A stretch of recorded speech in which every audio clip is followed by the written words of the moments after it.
So first of all, it is my absolute pleasure to welcome you all to our first Executive Safety Engagement session. We are going to have 6 of these sessions, and I will overview for you the content of all of the sessions a little bit later in the program.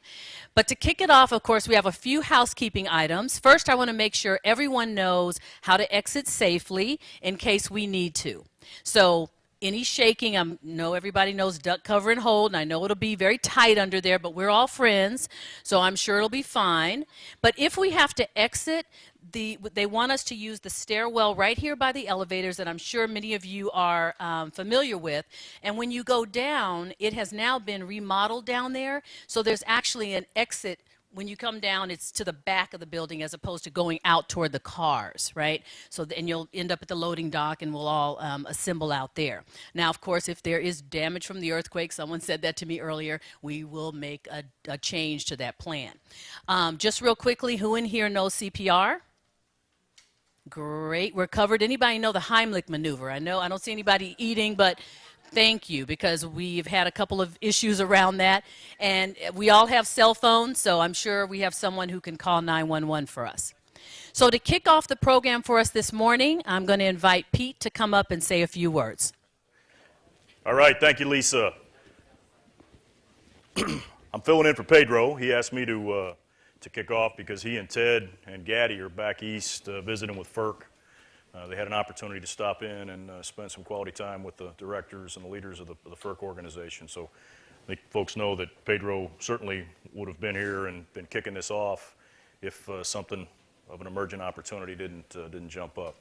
So Lisa mentioned this is part of our journey to injury-free.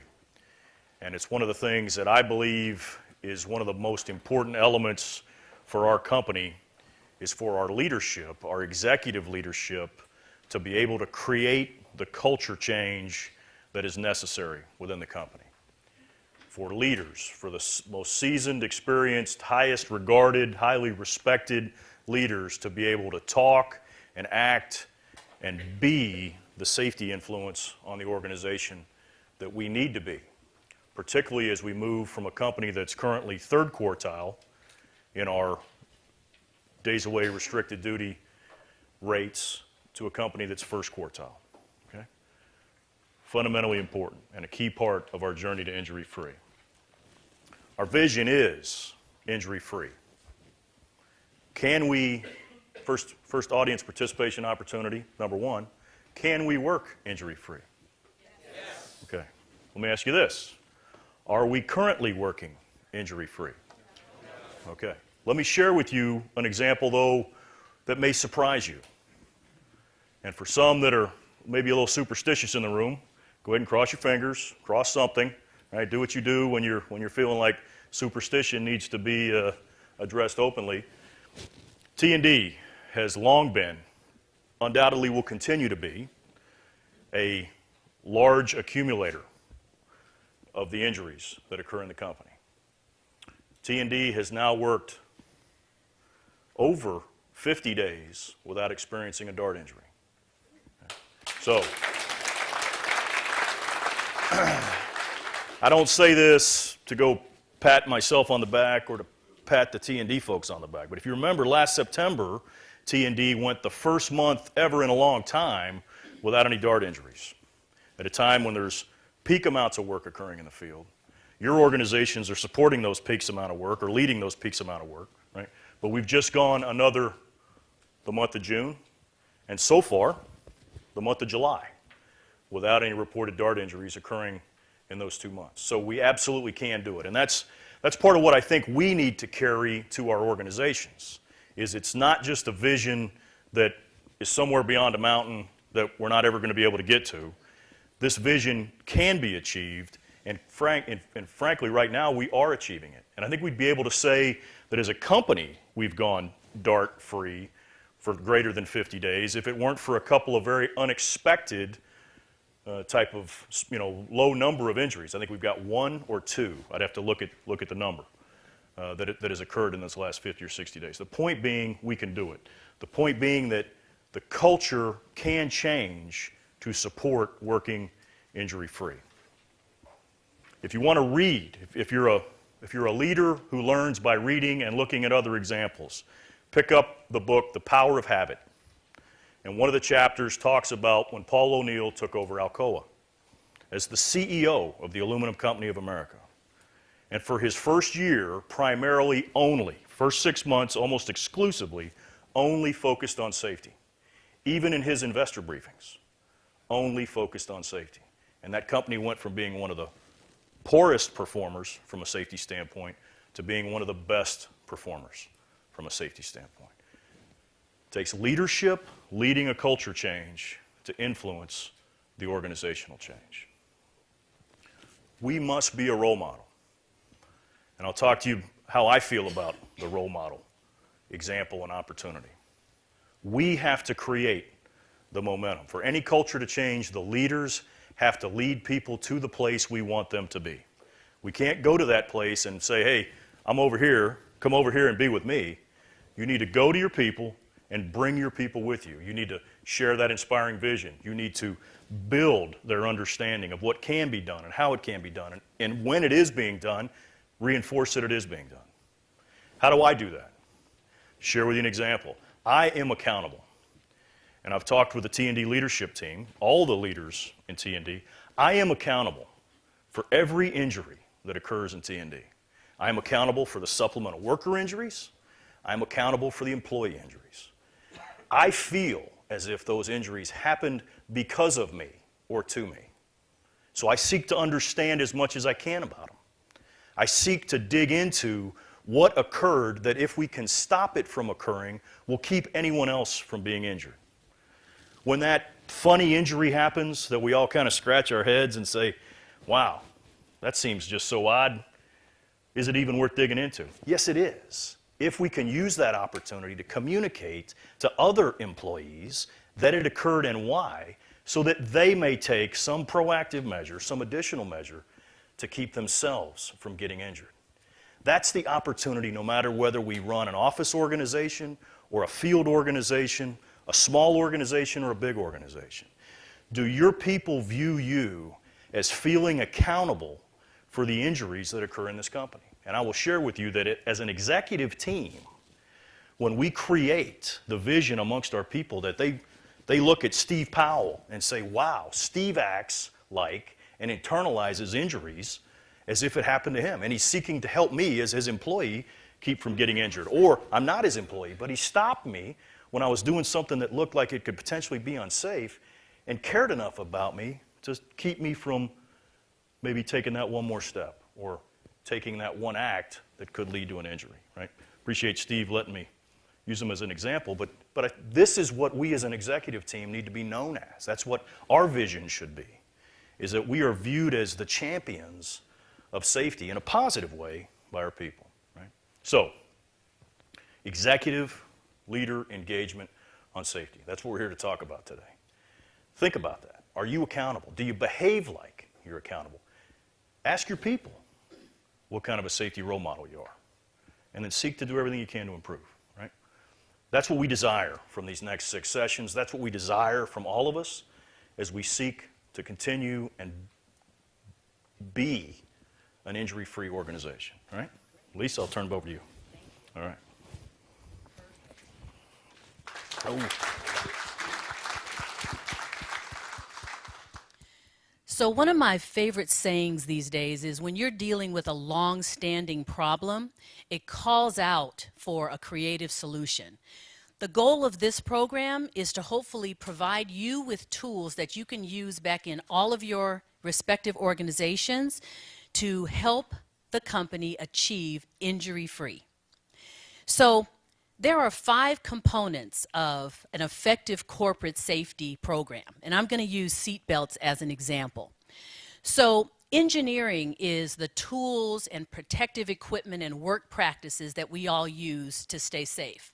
So at some point in our journey, people realized that, people were getting hurt in car accidents and that seatbelts might help. So all cars were outfitted with seatbelts. That's an engineering approach to avoiding accidents. Enforcement. We have an accident prevention manual here at Edison. In the seatbelt case, we established laws that created penalties for people if they weren't wearing their seatbelts. At Edison, we are very, very good at tools and rules. It's what we do. We've done it for decades. We are really, really good at it. What we're not so good at is the behavior and the culture piece. I skipped over education because I think that one's pretty obvious about just understanding the hazards and all the training that we do. Behavior and culture change is the game changer. And what we now know is that the more our leaders are engaged in this, the more effective we can be at improving our safety culture. Leadership sets the tone, the vision, our personal engagement in a very personal way, so that we're telling our stories and our vision to our employees, that we're showing to them that injuries matter to us and the people who get hurt out doing our work actually matters to us, providing that positive reinforcement through recognition programs, breaking down barriers when someone says no to you and you're trying to implement a safety program. It's our job to break through those barriers and make sure that those programs get implemented. I say our goal is to say yes more than we say no. Be visible. You know, attending safety meetings, talking to employees about safety, sending out your song of the week, or whatever it is that you do to remain visible in the safety space. Regularly, every day, talk about safety. The beginning of every meeting, we talk about safety, for example. And I always like to point out that we all have star power. For some of us, that makes us uncomfortable. We don't think we're stars. We don't want to be stars. But our employees do think that vice presidents and directors are important people. And so what we do makes a ripple throughout the entire organization. So we have to be mindful of that and use that star power to help move our culture forward. Let me introduce our presenters. Corrie Pitzer, who is the CEO of SAFEmap. Corrie, would you wave? He's going to be our first presenter today. And then Dr. Steve Simon, where'd you go, Steve? There you are. He's the president of Culture Change Consultants. And they will be changing off between each session and providing us with the modules as we go through this training process. Here are the topics that we're going to cover, and you'll notice that they match up with the roles and responsibilities that we are having you all roll out to your leaders. And every month, we've set these up right before the UOC meetings to make them convenient for people who are coming here for that meeting. And we'll have 6 of those in a row, okay? And then finally, I want to just real quickly introduce you to a new concept for all of us.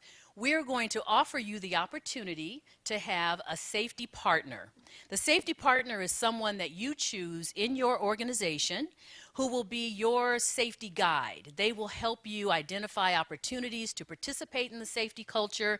They may give you tips about what they're hearing in the organization that'll help you know what to talk about in your next newsletter, for example. Just little tips and information to help you become engaged. And the reason I have these lovely pictures up here is to show you that the safety mentors that we're starting to pick, or safety partners, they can be any level in the organization, from a direct report to you all the way down to a frontline employee.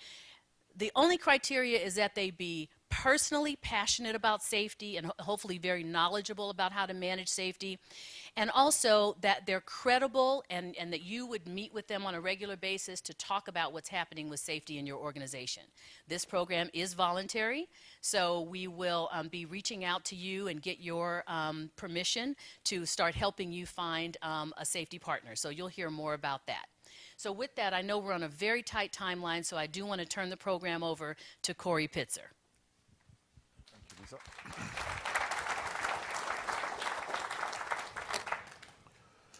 Thank you very much, Lisa. And I do recognize a few faces around the room that I've met before. They do know that I speak funny. I have a speech impediment called a South African accent. And by the end of the session, I'm sure you're going to have a better understanding of what that sounds like. I'm going to talk to you about always do the right thing. And I hope through this session that I'm going to be able to challenge you to have a better feel for what is the right thing. And I'm going to challenge your behavior. Now, how are we going to do it? Let me first introduce my mentor. I want to put to you my credentials.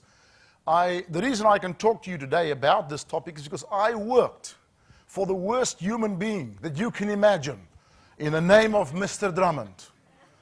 I was appointed in South Africa as the human resource manager by the corporate office to go and work on this mine. And every time they said to me, you're going to work at Bafokeng North Mine and he's your boss, I heard the words, good luck, good luck. I signed on the first day at the admin manager. And he said to me, you can give me the manager, last door on your left, he knows you're coming, I'm not going near him today. And I said, why?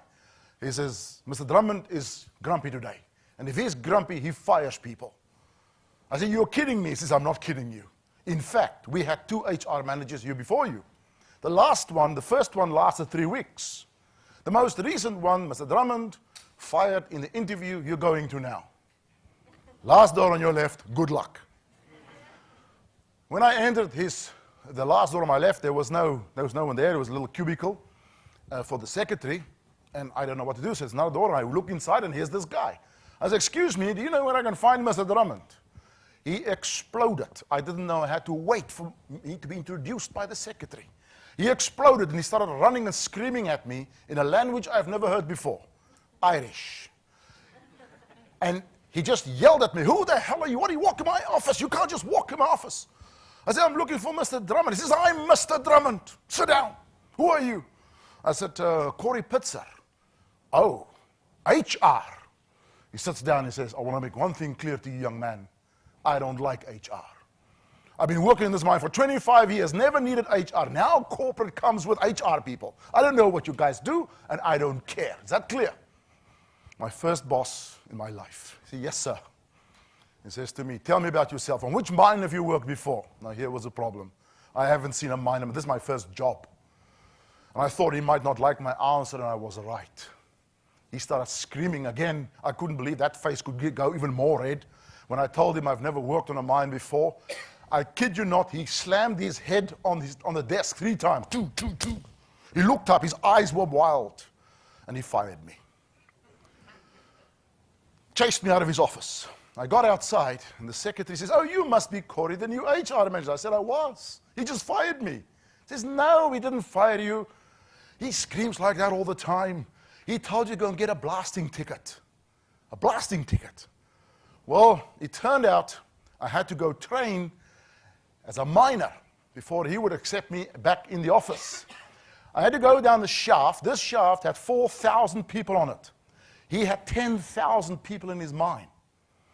You go down the shaft, and then you walk to another shaft, you go down another shaft, and you walk to another shaft, and you go down, you walk 5 miles to your workplace. And that was my workplace. It's a stope. It's 3.5 feet high. It is 35 degrees Fahrenheit. Celsius, 95 Fahrenheit. Above my head, 13,000 feet of rock. And then I realized, years later, that I have attended the most prestigious university in the world those 8 months. I have learned everything about management and psychology of people in those 8 months, living that close to death every single day for 8 months. This is a topic about risk today. And I'm going to ask you to think about risk. And I've asked you to do a bit of a pre-read of this session. People with the surnames A to H got a Callan Racing study to read, and I to Z had rest up to read. Has everybody read that? Not any. Has everybody read that? Okay, can I just say, who has read Callan? Okay, so we got Callan spread out. Who has read rest up? Okay, fantastic. We got them on the tables ready. Now we're going to ask you, based on this decision you're going to make now, you may win a sponsorship, that, as you read in the article. Now, the sponsorship is in the name of a Lotto Max ticket that I brought with me from Canada, 40 million Canadian dollars, that you can win with this decision now. This is the sponsorship, and I know you may have to, if you win this on Friday, this is Friday night, the draw, that's the actual ticket. You might have to nominate a charity for me, and I'll send the money to your charity if you don't want the money. But here's the decision. I'm going to ask you by a vote of hands what you're going to do. Now, here's the rule. Callan Racing, and I'll tell you quickly about what the two teams are about. Callan Racing car, those who've read that, your opponent's rest up are sitting right behind you on the last lap of the race. This is the last lap. They're sitting right behind you. Now, you both have a safety decision to make here, both teams. Rest of racing, your problem is the wing. The wing can come off. It has come off a few times before. And they've made some changes to the engineering of the wing design over here that if the wing comes off, it'll fly off to the side. Now, that's the rest up case study. The Callan one, their safety issue was there's a turbocharger right behind the driver's seat. Now, if the engine gaskets blow up, which sometimes happen in your case study, the turbocharger could also blow up, and it could seriously injure your driver. Now, so those are the two issues. Now, you've got a Kevlar protection between your driver and the turbocharger. These are the decisions you had to make. Now, here's the rule. This is the last lap. Rest up is going faster than Callan. Rest up is going to overtake Callan if they stay in the race. They just noticed on a video monitor that the wing had started to vibrate, and they might have to pull out. If they go, they win. If they pull out, Callan wins. That's as simple as that. So let's have a look at the Callan teams. Hands up, Callan team readers. Right. Let's see. Those who decide to race, put up your hand. You're going in a race? Okay, who's out? Callan team, who's not racing? A few is out. Okay, rest up. Who is racing? Rest up. Who is not racing? Okay, now you've quickly seen what happens. It looks like rest up is racing, and if rest up races, Callan, you're out. So, final choice now. Callan, are you in the race or not? Hands up, who's in the race? Let me see. 1, 2, 3, 4, 5. Okay, rest up. Are you in the race? Who's in the race? It's clear that rest up races. Rest up wins. Congratulations. You can get, it calls for applause. And you can collect your ticket from me. I'll send it to you all. I know your surnames now, and I'll send it to all of you. And Saturday morning, you can collect your 40 million Canadian dollars, minus 10% for me. Right, here was a risky decision to make. This is racing. People die in this business. Now, let me just tell you what happened. The real life, what happened in these case studies. Both drivers got killed. The case studies you have are actually simulations of two famous events. Challenger Shuttle and the Columbia Shuttle. You have had exactly the same information as what NASA had to make that decision. And you've launched, you've got rest up coming back. It's exactly the same information. Now the question is, did you do the wrong thing? This is a very complex question. Did you do the wrong thing or did you do the right thing? It turns out, in hindsight, the wrong thing. But when you made that decision, you were thinking that you're making the right decision. Now, let's quickly have a look at these case studies. Columbia, or the rest of case study. It came back into the Earth's atmosphere, and it exploded because the wing underneath had a heat shield. And the heat shield was cracked by a foam piece that hit it on launch. That piece of foam over there came off and hit the wing. And here is a video of NASA showing how it happened. There is Columbia going. It flies through these pieces of foam that always falls off. And you will see in a moment that piece that hit it. And they've looped it. Now, this piece of information was well known to a team that was looking at this. This is Rodney Rocha.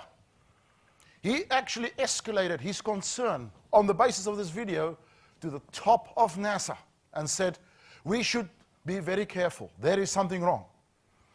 Well, it was considered by Linda Ham, your team owner, the rest of the team, and she decided to call them back to Earth to complete the race. She dismissed that risk. Well, they came back, and she actually sent them an email. She sent the commander an email, and here's the email that she sent to him.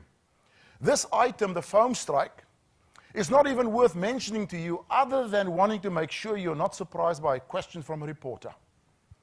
And then she said to him, there is absolutely no concern for entry. Now, what would the commander of the shuttle do when he finds this email? No problem. And he returned. The Columbia hit the Earth's atmosphere, and it broke into pieces over Louisiana, Texas. 800 miles of debris spread. And they knew about it. Now, let's have a look at the Shuttle Challenger. And I want to do a bit more analysis of this, because there's incredibly important information in this. It was January 28th, 1996, 11:38 a.m. when it went up. And it went up pretty good until 73 seconds into the launch, just after the words came through, Challenger, go with throttle up. It means the Challenger now flies away from this rocket. It's the most dangerous part of the journey. And it flew out, and it exploded. Now, the O-rings in the Callan case, your gaskets, were situated at these intersections here. This is the rocket built by Morton Thiokol. It started leaking over here, burned a hole in the fuel tank, which exploded, and it blew the shuttle away. And these were the 7 astronauts. You probably remember Krista McAuliffe, the teacher in space that won the competition, and she was going to do a lecture from space live into the classrooms of America. But if they don't launch on the 20th of January, the last time they could launch, after 4 postponements, they won't be able to do the lecture. The communication satellites would be out of position. There was a whole series of problems associated, difficulties. Also, Morton Thiokol's contract was under review. So these are all the pressures that they were finding and experiencing. Now, did they know about the O-rings? They knew everything about the O-rings. They had a warning 6 months before. In July 1985, when Roger Bourgeois, an engineer at Morton Thiokol, there he is, wrote this memorandum to the boss of Morton Thiokol expressing his concern about the O-rings. He was bypassing several other managers, and they confronted him in the canteen. And they asked him to explain himself. And here's a reenactment of what happened that day in the canteen.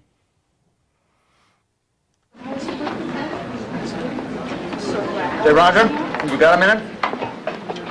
Come on over. I hear you've had a couple of new thoughts. Yes, I do. I wrote a memo to Bob Lund about it. Well, what's the meat of it? Would you mind telling us? Since Flight 17, we know something we didn't know before. The primary O-ring can fail completely. If that ever happens in one of the major sections of the rocket, it's a jump ball as to whether the joint holds or fails. If it fails, there'll be a catastrophe of the highest order. Loss of human life.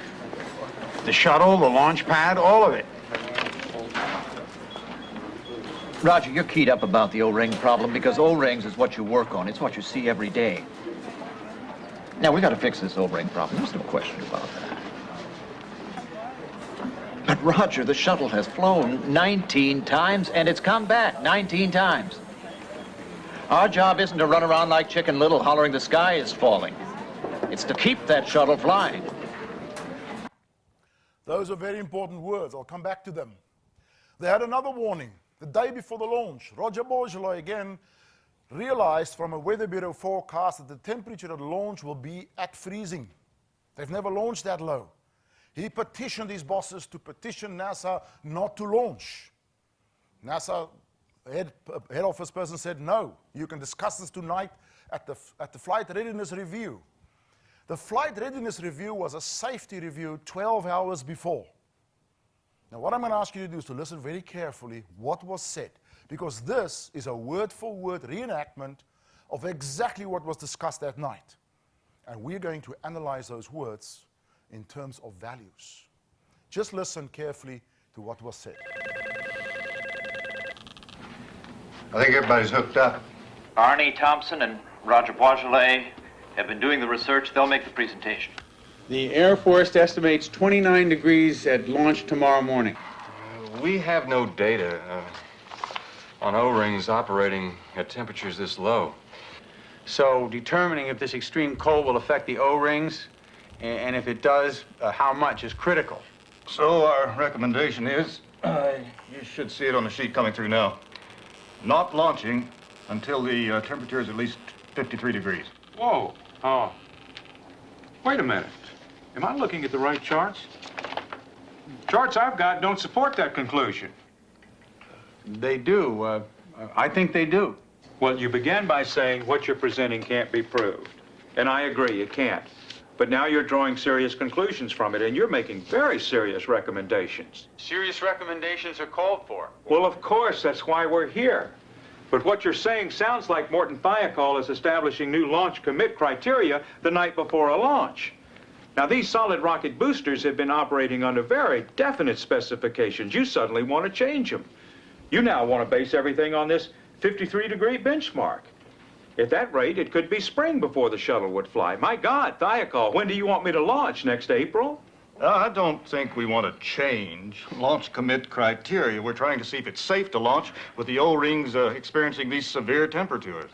All right, I'm looking at your chart on Flight 15. There was erosion. But the worst erosion we've ever had was on Flight 2, and the temperature outside was 70 degrees. Now, where in what you're presenting is the correlation between low temperature and erosion? Your charts even seem to support the opposite.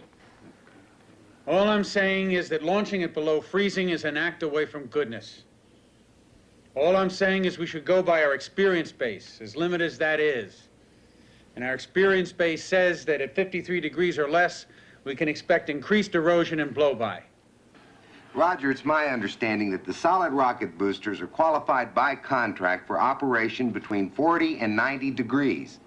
This 53-degree specification would be setting a new benchmark.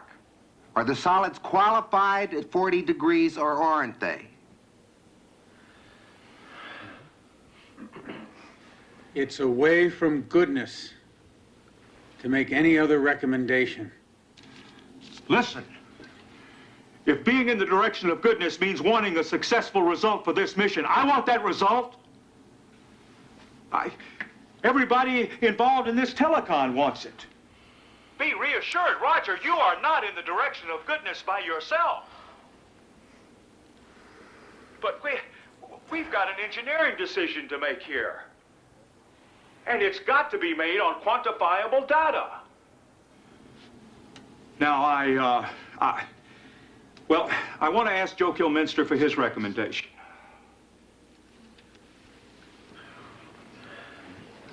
Based on this presentation by our engineers here at Morton Thiokol, I can't recommend a launch. I think we should get George Hardy's comments. Well, let me ask first, does Thiokol have any more to transmit? Any further views? Because if not, I'm appalled that they could arrive at the recommendation not to launch, given the data that's been presented, especially so late on the evening before a launch. I agree with Larry Malloy. I make the same assessment he does. But if Thiokol recommends not launching, I'm certainly not going to override it.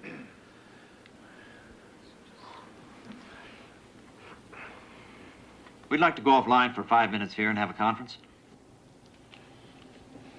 All right.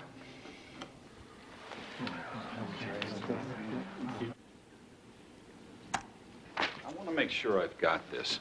The worry is the temperatures in the 20s or 30s could cause the primary O-ring to seal more slowly. If it did, we could get some blow-by. That's right. But don't we have some tests that show how the O-rings We have behave? tests showing that even if the blow-by cut 125 thousandths of an inch out of the O-ring, it would still seal. I'll tell you, it makes an impression on me if George Hardy says he's appalled at something we recommend. His point is, and I think you have to listen to it, is that even if you get blow-by of the primary O-ring, the secondary O-ring is still in the proper position to seal. Our charts may be inconclusive, our data insufficient, but everything we do have shows we'll be safe for launching at 53 degrees or above. That's clear. That's absolutely clear. It's time to make a decision. Bob, take off your engineer's hat and put on your management hat.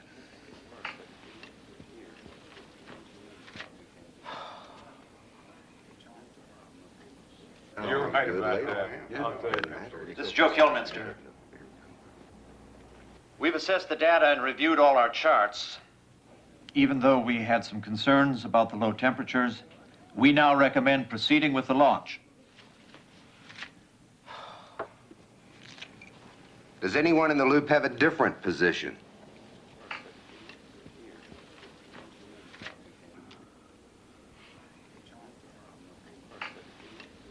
All those managers were watching that next morning when the shuttle went up on a decision that they've made that night before that it's okay to launch.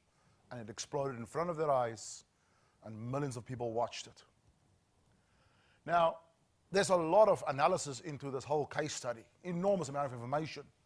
But what I want to share with you is value failures. And what I've done, I've actually taken your organization's values and I've shown where they have failed in that NASA discussion. Just have a look at, we model safe behavior. We model safe behavior. It's time to make a decision.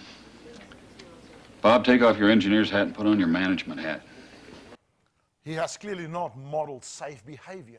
He's actually said, take off your engineer's hat, your safety hat, put on your management hat. We're comfortable giving and receiving safety feedback. We now recommend proceeding with the launch. And then, Does anyone in the loop have a different position? is there anyone in the loop with a different position? Clearly, he did not have any idea that they are comfortable receiving his feedback. Because if he put up his hand there, I have a different position, he wrote in the book, I would have been fired. So that failed.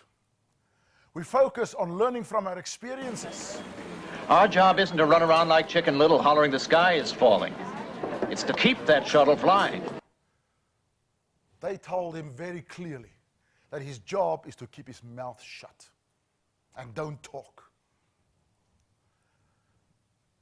What is the level of teamwork that you've noticed in this discussion, again, between Morton Thiokol and NASA? It's away from goodness to make any other recommendation. Listen, if being in the direction of goodness means wanting a successful result for this mission, I want that result. Everybody involved in this telecon wants it. There is clearly very little teamwork, cooperation, collaboration between him and that organization that's delivering the service to them. Most importantly, we continuously strive for an injury-free workplace. Now, if you listen to that discussion, what was never mentioned once during the whole discussion? The astronauts. No one said, remember, gentlemen, they were all gentlemen, the decision we make tonight, 7 lives depend on that. I am convinced in my heart, if they did, someone would have said, wait. But they were talking about engineering principles, rules, regulations, compliance, all those things that matter in engineering science. Now, I've done a huge study over many years now about global disasters, organizations that are safe and suddenly hit disasters. The most famous one of them all, a century ago, Titanic. You remember the story of the Titanic, captained by Captain Smith, and it was delayed for an hour and a half in the harbor where it was pulling away from, but it was destined to meet that iceberg. And they met in the middle of the ocean, and everybody is telling you the story of the Titanic, but no one tells you the story of the iceberg. It had a story too. No one made a movie of that. It broke off Greenland 3,000 years ago. It had a right to be there. In fact, if Titanic wasn't delayed for an hour and a half, it would have missed that iceberg with a half a mile. And no one would have heard of the Titanic or Leonardo DiCaprio. But they collided. And you would remember the famous words of the president of the White Line Shipping Company, who announced that before this pulled away, said, "We believe our ship is safe. It is unsinkable." There are many unsinkable organizations that sank. Union Carbide, Bhopal, they were the DuPont of the time. Hugely safe organization. Piper Alpha, Occidental Petroleum, American company owned this. They won a safety competition 6 months before. 6 months later, 167 men burned to death on the safest oil rig in the North Sea. Texas City Refinery, other companies benchmarked against them. You can read this in the Baker Report. BP and Shell were world leaders in safety. Not even DuPont is escaping this. They had a disaster in November. Why is it that these safe organizations have disasters? If they look like this, they are resolute that safety is a core issue and proud of their achievements. They focus on safety systems, technology, audits, and enforcement. They focus on the compliance behavior and elimination of at-risk behavior of workers. They had targeted low accident rates, and they've achieved it, and they got nearer and nearer to zero. What kind of organization is this? It's a well-managed organization. It could be yours. What is going wrong is we're expecting a smooth ride, given our safety performance. But I put to you that we are hitting a wall. The things we've done in the past is not continuing to do well for us in the future, because these are all the things that those organizations did. But what happened to them is they became victims of delusions. Delusions of linearity, compliance, like in NASA. We launch above 40 degrees, we're fine. Consistency, 19 times it's come back. Risk control, we've got a backup for the O-rings. Quantification, the graphs don't make sense. Invincibility, we're okay to launch. These are value-based issues that go wrong in an organization. So what kind of organization do well on the other side of this wall? You've heard them mentioned today, an organization like Alcoa. Organizations that start with why they want safety. Now, you should read the little book of Simon Sinek that's talking about Start With Why. It's a simple little book. It's a beautiful little book. And he explains how Steve Jobs, Martin Luther King, the Wright brothers, all stood out. Why did they stand out? There were many other guys in garages starting computer companies at the time. There were many other people standing up for human rights in the South. There were several other people competing with the Wright brothers. They succeeded because they started with why. Most organizations sort out what and how well. And this what and how is very much what is management. The why is very much what is leadership. The Alcoas of this world actually were leadership focused. If you read the Good to Great book, they were leadership focused. These organizations, while their competitors were managing, planning and budgeting, doing it well, they were focusing on vision for the future, sharing values. While their competitors were organizing and staffing, they were innovating and focusing on excellence and creating hope and aspiration in their organizations. Their competitors were controlling people. They were about aligning people, inspiring them, celebrating progress. The difference between transactions in safety and transformation in safety. This makes a huge difference, and there's many, many pieces of research to show this up. They sort out what and how. But do the organization's people all understand truly the why in safety? What is the why in safety? Let me come back to Mr. Drummond. His nickname was Gaddafi.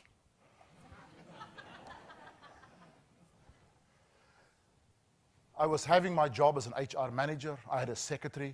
Great job if you can find a job in HR. All I ask people is, are you happy? Yes, my job is done. I'm sitting in my office 6 months into my job when Dixie came running into my office and says to me, you'll not believe this, but we just had a fatal accident on the mine. Long story short, I was called into the office of the manager, Mr. Drummond, and he told me to go and tell the family that this happened. He didn't want to go. And I said to him, sir, I think you must come with me. Reluctantly agreed, and we went. We stopped in front of the house of this young family, this young miner, 28 years old. And as we walk up, this is the actual house, but there was a fence that day, this was 30 years ago.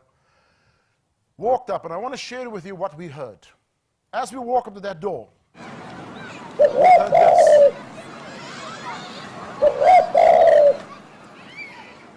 The sound of a bird in the tree that I'll still remember today, and the sound of two kids playing in the backyard.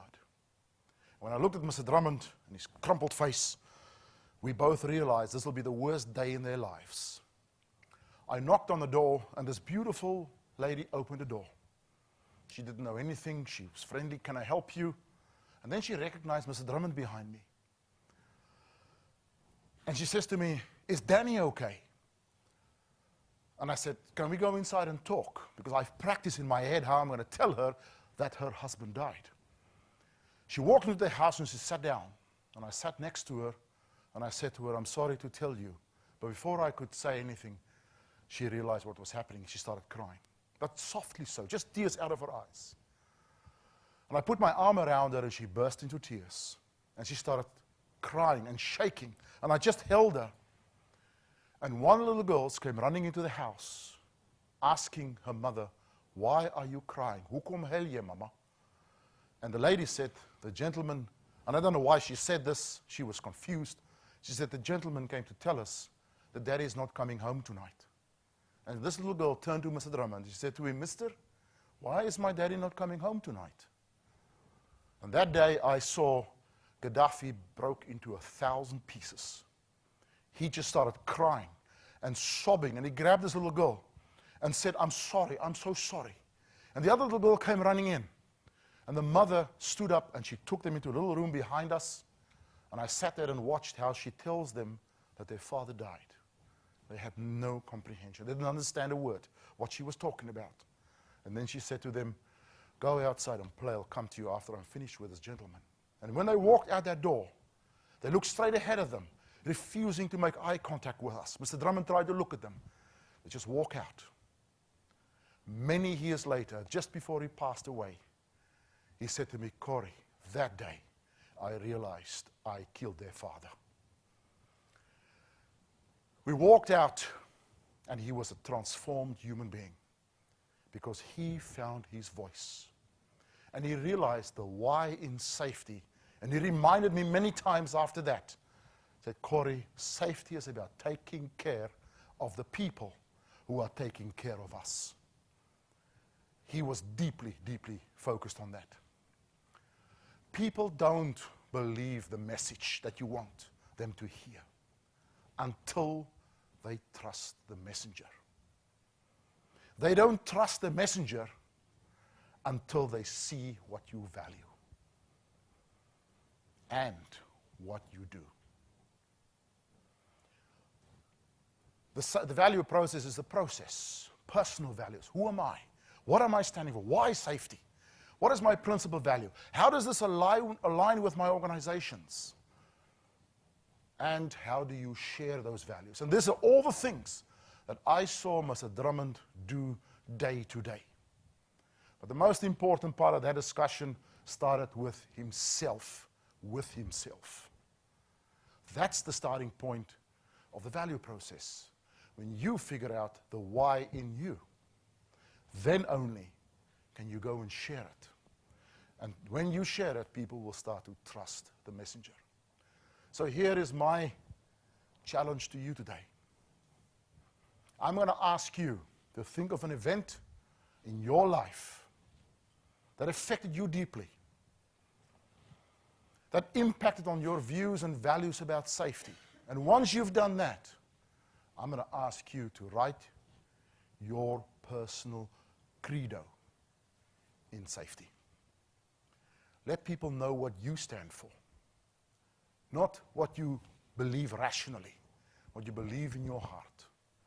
I'm going to challenge you to actually write it and send it to people around you, in your team. Think about, do you always do the right thing for safety? When don't you do the right thing? Why do you care about safety and how do you show it? What do you commit to work safely from now on? And it's in that little folder that you have there. All these challenges are in there. After you've done that, there's more challenges for the brave amongst you. During a normal team meeting, ask people to discuss the organization's values and how those values are shown or not shown in the behaviors of that team. Be frank about it. The final challenge is safety is about taking care of my team. Are you willing to discuss and share that in your team? What safety truly is about? I come back to my original question. When you launched Challenger, when you called Rest Up In, did you do the right thing or not? Peter Drucker famously said, management is doing things right. Leadership is doing the right things. It's very easy to say this. What is the right thing? As you've seen, it's a very complicated question. But if your values are clear and strong in your heart, all decisions you make will be in terms of your values, and you won't have to think about them. I've seen it with my own eyes, how Gaddafi changed and became a value-driven person.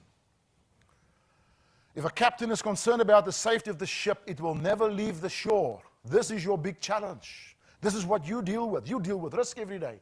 You have to take risks. You can't sit in the harbor. But if you go out on that ship, just like the Challenger launch was done not within values, not even your values as an organization, you're going to make wrong decisions all the time. You'll never know. But the final question for me was when I was in Alaska, in a little town, Fairbanks, and there's a mine there, and there's a lady, a truck driver, and I asked her about the leadership in her company. What do you think about the managers? And she said these words to me: we don't care what the managers know until we know that they care. I ask you, do your people truly know that you care? And that's what I hope I've challenged you today, to make that a starting point for this next session. That was my story. Thank you.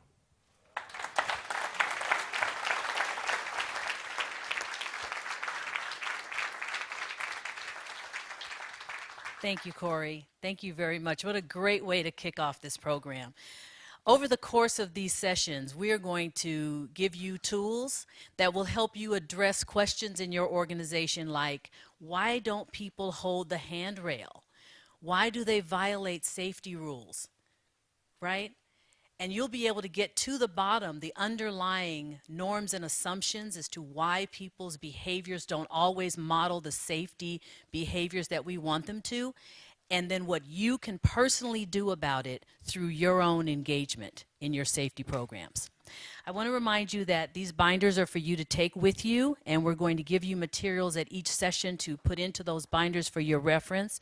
You saw what your homework is to answer those questions that Corrie posed at the end there, and there is a workbook in your binder with those questions on it.